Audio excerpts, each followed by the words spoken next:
This is just a preview of the fascinating discussion that Mike and Mark have on the Mike and Mark History Experience, a podcast available on Spotify, YouTube, and Apple Podcasts. Did you know that Romans poisoned themselves for beauty? The podcast explores the extreme and often toxic beauty practices of ancient Rome.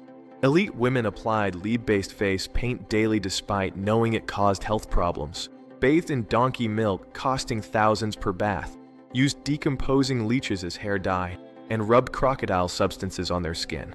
Roman beauty standards weren't really about aesthetics. They were about displaying wealth, leisure time, and slave ownership, with pale skin proving you didn't work outdoors and elaborate cosmetics signaling you could afford expensive toxic substances and the slaves to apply them.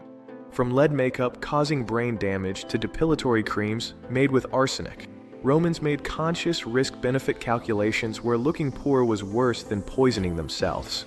The script traces how Romans worked within internally consistent but scientifically incorrect frameworks like humoral theory and the doctrine of signatures, leading them to logical but wrong beauty practices, like using animal placenta for renewal or ground horse teeth mixed with honey for hair loss.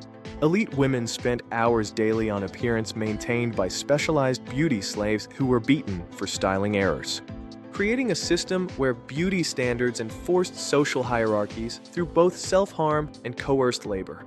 The script catalogs everything from Ovid's beauty blog poems to Poppaea Sabina's herd of 500 donkeys for milk baths, showing how conspicuous consumption of toxic luxury goods became the point itself. The modern parallels hit hard. Americans spend an average of $3,756 annually on appearance, while the global beauty industry reaches $500 billion.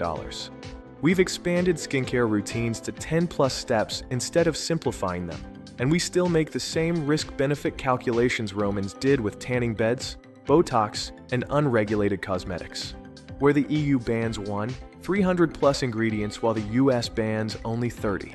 The script argues that beauty standards remain culturally arbitrary but socially enforced across all cultures and eras. And that awareness of how these constructed standards function, as class markers and economic signals rather than objective beauty, gives people tools to make more conscious choices about which arbitrary standards they'll conform to, even if they can't fully opt out of a system where appearance still determines real social and economic outcomes.